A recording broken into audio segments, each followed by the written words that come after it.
नमस्कार, मैं हूं जर्नलिस्ट राजन और मेरी मौजूदगी अनुराग के घर पे है। लगातार जो सवाल पे सवाल उठ रहे थे अखिलेश यादव को लेकर के कि आखिर अखिलेश यादव परिवार से कब मिलेंगे, तो अखिलेश यादव ने परिवार से मुलाकात की और अखिलेश यादव ने परिवार को आश्वासन भी दिया कि हम आपके साथ खड़े हैं और आर्थिक सहायता भी उन्होंने मुहैया कराई। तो अनुराग के पिता हमारे साथ हैं, ये कैसे अखिलेश तक पहुँचे और क्या कुछ वहाँ पर बातें हुई, हम इनसे ही जानेंगे। चाचा, सबसे पहले कैसे गए थे आप अखिलेश जी के पास, किसके साथ? जी, वो किशन है, घर का ही बच्चा है। चचेरे भाई के लड़के लगते हैं, तो घर का ही बच्चा है और मुझे उम्मीद नहीं थी ये कि छोटा सा बच्चा इतना बड़ा काम करेगा जो बड़े बड़े नेता नहीं कर पाए। मैं किसी को कुछ कहना नहीं चाहता, शिकायत नहीं है, लेकिन एक अनुरोध है कि कम से कम एक छोटा बच्चा अगर मेरे घर का नहीं होता तो शायद मैं पहुंच नहीं पाता। आप लोग को हम लोग नेता चुनते हैं, तो माननीय लोग, क्या आप लोगों ने ये जहमत उठाना अच्छा नहीं समझा कि कोई गरीब आदमी सिर्फ वोट मांगने के लिए रहता है? सिर्फ वोट, उसके बाद कुछ नहीं। वो मर जाए, कट जाए, बर्बाद हो जाए, लेकिन आप लोग नहीं पूछोगे। जी हाँ, बिल्कुल। देखिए, एक छोटा सा कार्यकर्ता है किशन यादव, जो कि इनके भतीजे लगते हैं, गांव के ही रहने वाले हैं, और वो जो है जाते हैं और अखिलेश से मिलाते हैं। जबकि यहाँ पे जब घटना होती है उसके बाद समाजवादी पार्टी कई दिग्गज नेता आते हैं, यहाँ तक कि जो सांसद हैं मछली शहर की प्रिया सरोज, वो भी आती हैं। जो विधायक हैं एक पंकज पटेल मुगरा बादशाहपुर के, वो भी आते हैं और कई नेता यहाँ पे आते हैं। लेकिन कोई भी अखिलेश यादव से परिवार को मिलाने की जहमत नहीं उठाता और सब लोग सिर्फ विधायक पंकज पटेल तो कहते हैं कि हम बात कराएंगे और मुलाकात कराएंगे, लेकिन नतीजा शून्य होता है। और प्रिया सरोज तो यहाँ तक उनका बयान आया कि वो कहती हैं कि आरोपी घर में बुलडोजर भी नहीं चलना चाहिए। तो आपके यहाँ सांसद भी आई हुई थी और उन्होंने नहीं कोई प्रयास किया मिलाने का? जी, प्रिया सरोज जी को मैं बड़ा होकर प्रणाम करता हूँ। आपको प्रणाम है, आप जैसे नेताओं को मेरा प्रणाम है। आप आई भाषण दी, मुस्कुरा के चली गई, फिर वोट मांगने आएंगी। क्या आपको जरा सा भी दया नहीं आई? मैं आपको कुछ कह नहीं रहा हूँ, सिर्फ प्रणाम कर रहा हूँ। आपको प्रणाम है ऐसे नेताओं को। आपको दया नहीं आई, वो बूढ़ा बाप कैसे जी रहा है? आप आई, भाषण दी, चली गई। बुलडोजर नहीं चलना चाहिए। क्यों नहीं चलना चाहिए? जहाँ बगैर नोटिस के बुलडोजर चल रहा है आपने रोका। यहाँ नोटिस चस्पा हो गई, आप क्यों नहीं बुलडोजर चलने देंगी? मैंने कभी कुछ कहा नहीं, लेकिन आपको प्रणाम करता हूँ, आपके विचार को प्रणाम करता हूँ, और विरासत में जो राजनीति मिली है उस राजनीति को भी प्रणाम करता हूँ। अच्छा, उसके बाद फिर कभी वो आई या उनकी तरफ से कोई आया, कोई प्रतिनिधि उनका आया आपसे मिलने की, यहाँ आप किस साल में हैं और क्या कुछ हो रहा है उस केस में, कोई आया? नहीं, सपा के पार्टी के लोग तो भी आए, भाजपा के पार्टी के भी लोग आए, ऐसी बात नहीं है कोई नहीं आया। आए बहुत लोग, बहुत लोगों ने भी मदद किया। जिन्होंने मदद किया उनको भी नमस्ते है भैया, बहुत बहुत आभार व्यक्त करता हूँ। जिन्होंने नहीं किया उनका भी आभार है। लेकिन प्रिया सरोज जी जो बोल के गई थी बुलडोजर नहीं चलना चाहिए, तो आपको बता दूं प्रिया जी कि जहां बगैर नोटिस के बुलडोजर चल रहा है आप वहां जाके रोक दिया करिए। यहां नोटिस लग गई है तो बुलडोजर क्यों नहीं चलेगा? तो क्या आपने ही रोक के रखा है क्या बुलडोजर? बाबा जी यहां तक नहीं आए तो मतलब सरोज जी रोक के रखी हैं। सांसद हैं वो यहीं की, और एक बयान भी उनका आया था यहाँ से आने के बाद। वो एक जगह भाषण दे रही थी, वहाँ वो बोलती हैं कि अनुराग मेरा भाई था, मैं परिवार को इंसाफ दिलाऊंगी, लेकिन उसके बाद दोबारा लौट के कभी नहीं आती हैं वो। कभी नहीं आई, न उन्होंने कभी ये जहमत उठाई कि माननीय अखिलेश जी से मिलवाने की जहमत भी नहीं उठाई, जबकि आपकी नैतिक जिम्मेदारी बनती थी। क्योंकि यादव बदनाम है। यादव इसलिए बदनाम है कि अगर यादव भाजपा को भी वोट देता है तो लोग मानेंगे नहीं। यादव अगर बदनाम है तो क्या उस बदनाम बिरादरी के साथ आप नहीं हैं? आप उसी यादव के वोट से तो सांसद हुई हैं। तो और क्या बोलूं मैं उनके लिए? लेकिन हाँ, उनकी तारीफ में इतना ज़रूर बोल दूंगा, आप धन्य हो, आपकी बहुत तारीफ कर रहा हूं मैं।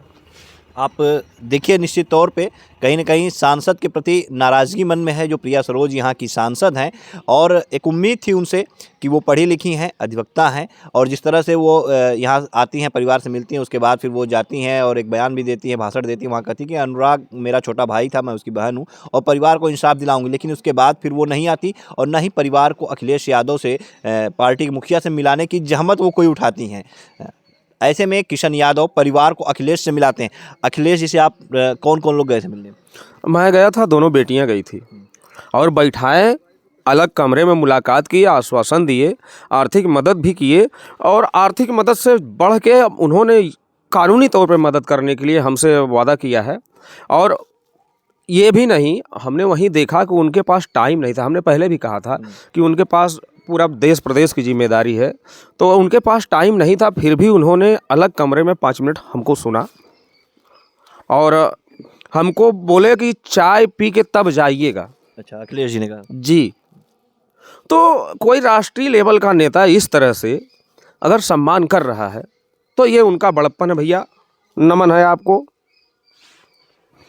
पूरा भरोसा दिया है उन्होंने, आर्थिक मदद भी उन्होंने किया। जी, और किसी पार्टी बेसिस में मैं ये नहीं कह रहा हूँ।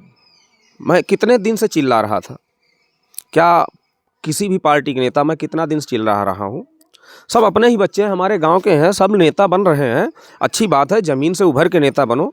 राधेश्याम विश्वकर्मा जी हैं, वो भी अपने ही बच्चे हैं, भाजपा से हैं, अध्यक्ष हैं वो भी अपने ही बच्चे हैं।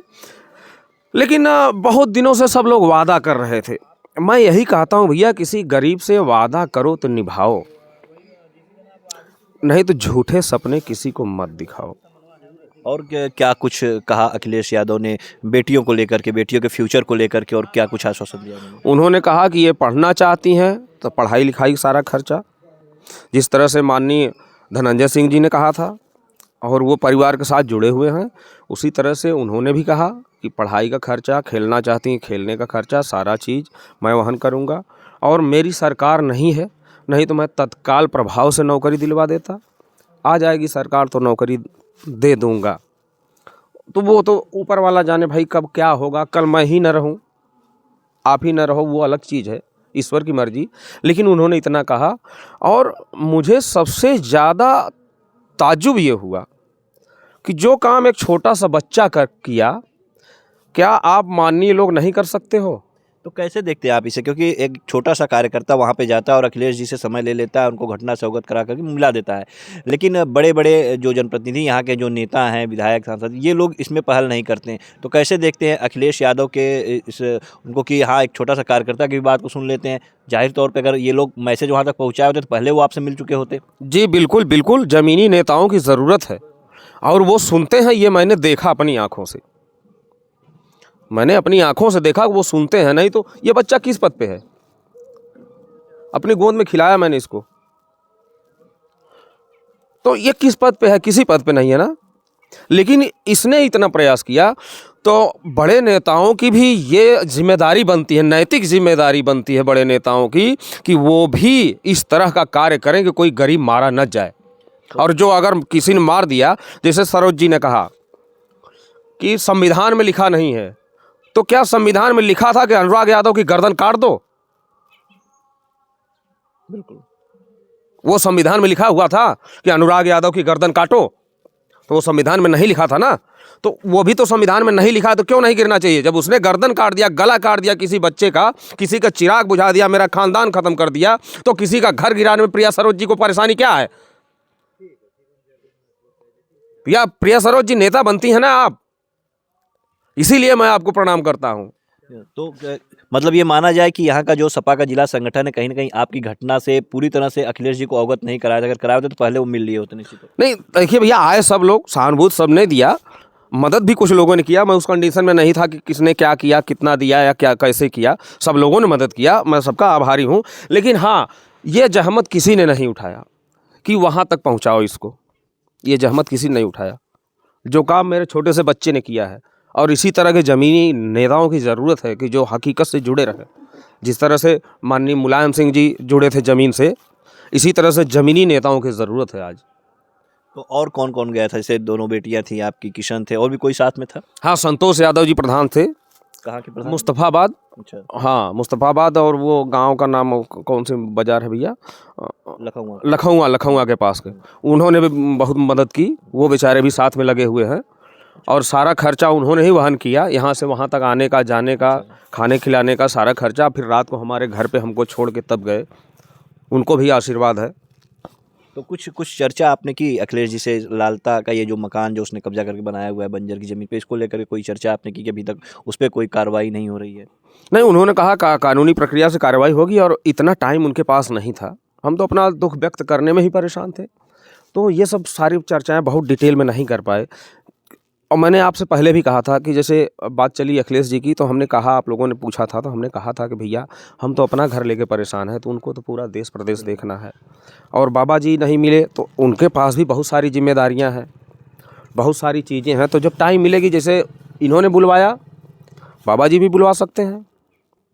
मुझे उम्मीद है और मैं हमेशा से भरोसा करके रखा हूँ, क्योंकि मैं किसी पार्टी बेसिस पे नहीं कर रहा हूँ।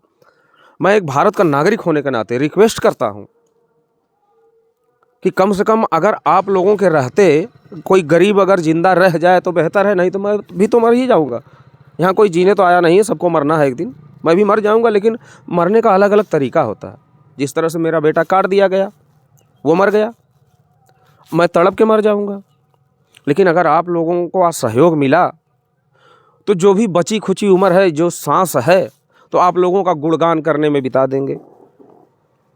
यह निश्चित तौर पे देखिए, ये अनुराग के पिता हैं और अखिलेश यादव से इनकी मुलाकात हुई। अखिलेश यादव पार्टी के साथ अखिलेश यादव जो है परिवार के साथ, जो पीड़ित परिवार के साथ खड़े हैं और इंसाफ दिलाने की पूरी बात कर रहे हैं और आर्थिक मदद भी उन्होंने मुहैया कराई। और साफ तौर पे इनका भी ये कहना है कि कहीं न कहीं जो यहाँ जिला संगठन के लोग हैं सपा के, उन लोगों ने कहीं न कहीं पूरा मैसेज जो है अखिलेश तक नहीं पहुँचाया था। अगर पहुँचाया होता तो निश्चित तौर पर वो पहले ही परिवार से मिल चुके होते, क्योंकि एक छोटे से कार्यकर्ता किशन ने जो है मैसेज पहुँचाया और परिवार को वहाँ पर ले जा कर के मिलाया। तो अभी उम्मीदें इनको सरकार से भी हैं कि सरकार जो है सख्त कार्रवाई करे और ख़ास तौर पे ये जो बंजर की ज़मीन पे जो लालता ने अपना साम्राज्य खड़ा कर रखा है, इसको गिराने का, इसको ध्वस्तीकरण का आदेश करे, इसको गिराया जाए, तभी जाकर के, क्योंकि विवाद की मेन जड़ यही है और इसे हटाया जाना बहुत ज़रूरी है। तो एक इंसाफ की उम्मीद लगाए अभी भी ये परिवार बैठा हुआ है, जख्मों पे मलहम नहीं लग रहे हैं और आज 65 दिन से ज़्यादा का समय बीत चुका है और अभी भी परिवार जो है